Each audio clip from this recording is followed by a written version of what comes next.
வணக்கம் நண்பர்களே. நீங்கள் மக்கள் தொகை கணக்கெடுப்பு சென்சஸ் பணியில் இருந்தால் ஒரு விஷயம் மிகவும் முக்கியம். பில்டிங், சென்சஸ் ஹவுஸ் மற்றும் ஹவுஸ்ஹோல்ட் இவற்றின் சரியான வித்தியாசத்தை புரிந்து கொள்ளுதல்.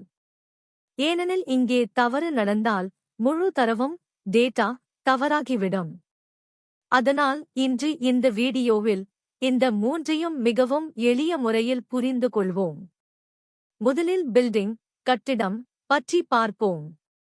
பில்டிங் என்பது சுவர் மற்றும் கூரை கொண்ட ஒரு உடல் அமைப்பு.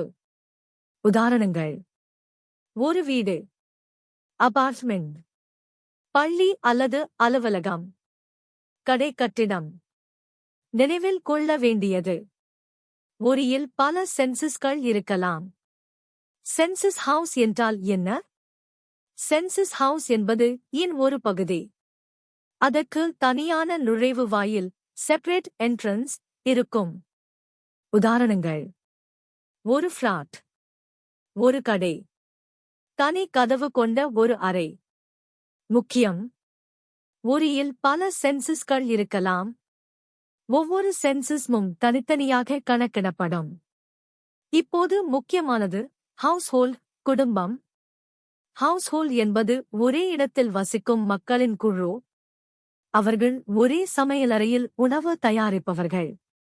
உதாரணங்கள்: ஒரு குடும்பம், சேர்ந்து வசிக்கும் நண்பர்கள்.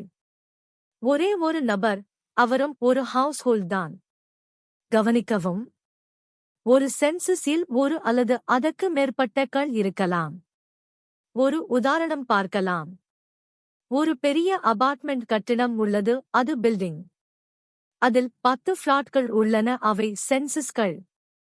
ஒவ்வொரு ஃபிளாட்டிலும் வசிப்பவர்கள் அவர்கள் கள். எளிதாக புரிந்து கொள்ள: பில்டிங் முழு கட்டிடம். சென்சஸ் ஹவுஸ் கட்டிடத்தின் ஒரு அலகு, யூனிட். ஹவுஸ்ஹோல்ட் அதில் வசிக்கும் மக்கள்.